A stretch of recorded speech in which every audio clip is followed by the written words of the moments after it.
আগামী দিন ড্রেজিং না করে যদি আমি আপনাদের আশীর্বাদে ফিরে আসতে পারি, আমিও জানি যে হাউ টু ট্রিট বিকল্প কিভাবে করতে হয়। আমার দিকে তুমি জল ঠেললে আমি তোমার দিকেও জল ঠেলবো, অঙ্কটা এতটাই সহজ, কারণ আমাদেরও তো বাঁচতে হবে। ডিভিসির দিকে জল কিভাবে ঠেলবেন সেই পরিকল্পনায় জানিয়ে দিলেন মুখ্যমন্ত্রী মমতা ব্যানার্জি। আলিপুরে সুরুচি সংঘের উদ্বোধনে গিয়ে মমতা ব্যানার্জি কেন্দ্রকে নিশানা করেন, বলেন যে বাংলার মানুষের পাশে তৃণমূল ছিল, আছে, থাকবে। তোমরা আমাদের জলে ভাসাও আর আমরা জল তাড়াই। বাংলায় আমরা 5.5 লক্ষ পুকুর কেটেছি, তাই জলটা বের করে দিতে পারি। 500 চেক ড্যাম তৈরি করেছি।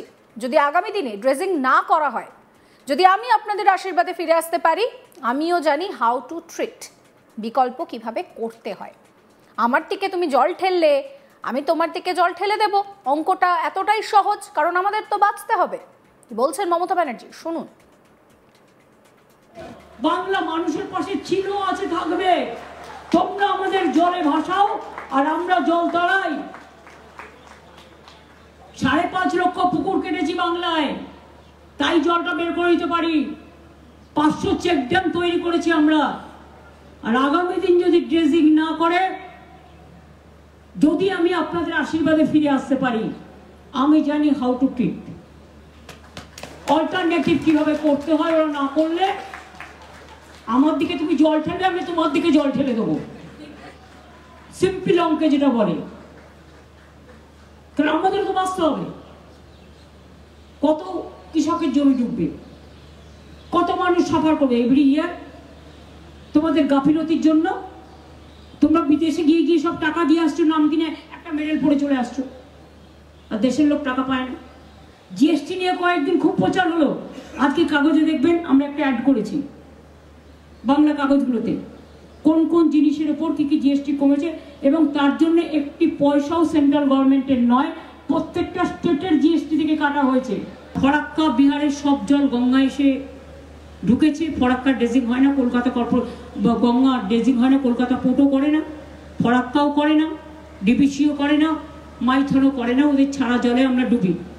আমি বলতে বলতে বলতে বলতে আমার গলা ব্যথা হয়ে গেছে। কিছুতেই শোনে না, বড় বড় কথা বলে সব। আর বাংলাটা নৌকার মতো, সব জলটা এসে গঙ্গায় আমাদের বাংলায় পড়ে।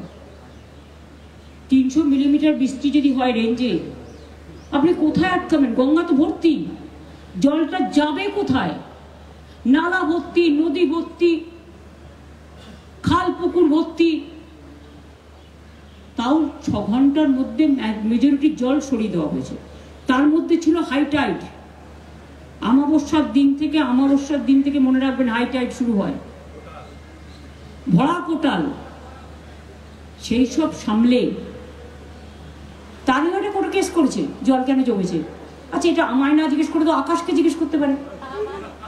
যারা কেস করেছে তারা তো কেন্দ্রকে জিজ্ঞেস করতে পারে যে তুমি কেন ড্রেজিং করোনি। এটা বুমেরাং হয়ে যায়, ভাবে না। লন্ডনেও জল জমলে 10 দিন থাকে, দিল্লিতে জল জমলেও 5-6 দিন থাকে, মহারাষ্ট্রেও।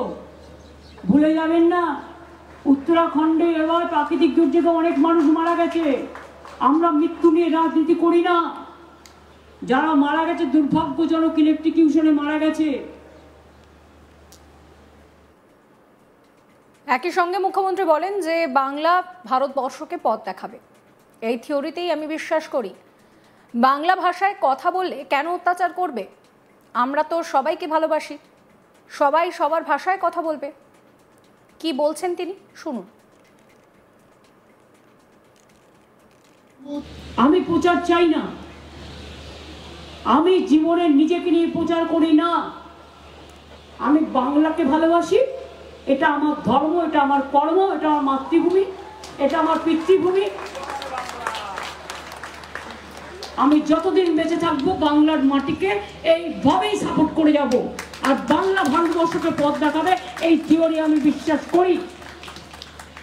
তাই যারা জীবন দিয়েছেন, বলিদান দিয়েছেন, তোমরা আমাকে রক্ত দাও, আমি দেবো স্বাধীনতা।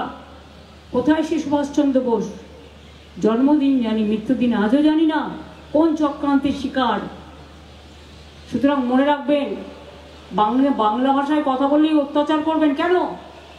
আমাদের এখানে সব ভাষাভাষী আছে, আমরা তো প্রত্যেককে ভালোবাসি, সব ভাষাই আমাদের ভাষা, সবাই সবার ভাষা বলবে, সবাই সবার মতো খাবে, সবাই সবার মতো পড়বে, সব ধর্মকে ভালোবাসি, সর্বধর্ম সমন্বয়।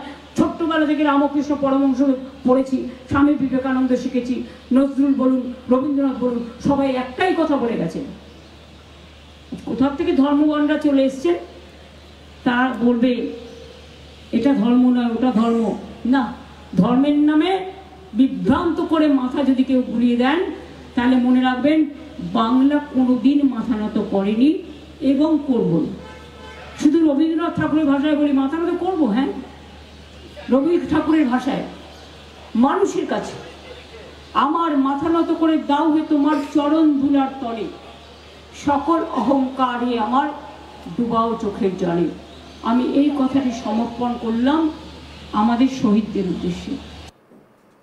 মমতা ব্যানার্জি পরিষ্কার ডিভিসির থেকে তোপ দাগছেন। তিনি এর আগেও এইভাবে ডিভিসিকে নিশানা করেছেন। তিনি বলেছেন যে ডিভিসি ইচ্ছাকৃতভাবে বাংলায় জল ছাড়ছে এবং তিনি বলছেন যে তিনি জানেন কিভাবে এই পুরো বিষয়টাকে ট্রিট করতে হয়। তিনি যদি আবারও ক্ষমতায় আসেন, তিনি এবার জল ঠেলে দেবেন, সেই প্ল্যানিংটাও তিনি বলছেন। একই সঙ্গে তিনি পরিষ্কার জানাচ্ছেন যে বাংলা ভবিষ্যতে পথ দেখাবে। এই সমস্ত কিছু নিয়ে কি বলছেন তিনি, শুনুন আরও একবার। বাংলা মানুষের পাশে ছিল, আছে, থাকবে।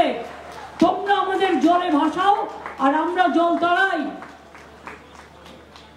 5.5 লক্ষ পুকুর কেটেছি বাংলায়, তাই জলটা বের করে দিতে পারি।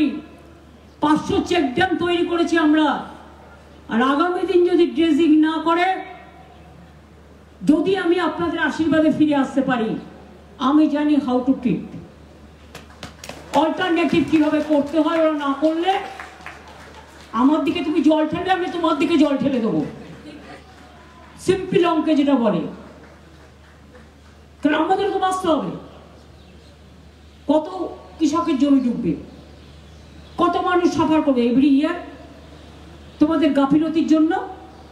তোমরা বিদেশে গিয়ে গিয়ে সব টাকা দিয়ে আসছো, নাম কিনে একটা মেডেল পড়ে চলে আসছো, আর দেশের লোক টাকা পায় না।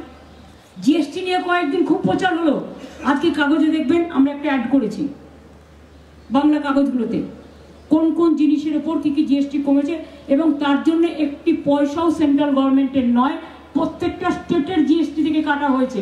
ফরাক্কা বিহারের সব জল গঙ্গা এসে ঢুকেছে। ফরাক্কা ড্রেজিং হয় না, কলকাতা গঙ্গা ড্রেজিং হয় না, কলকাতা পোর্টও করে না।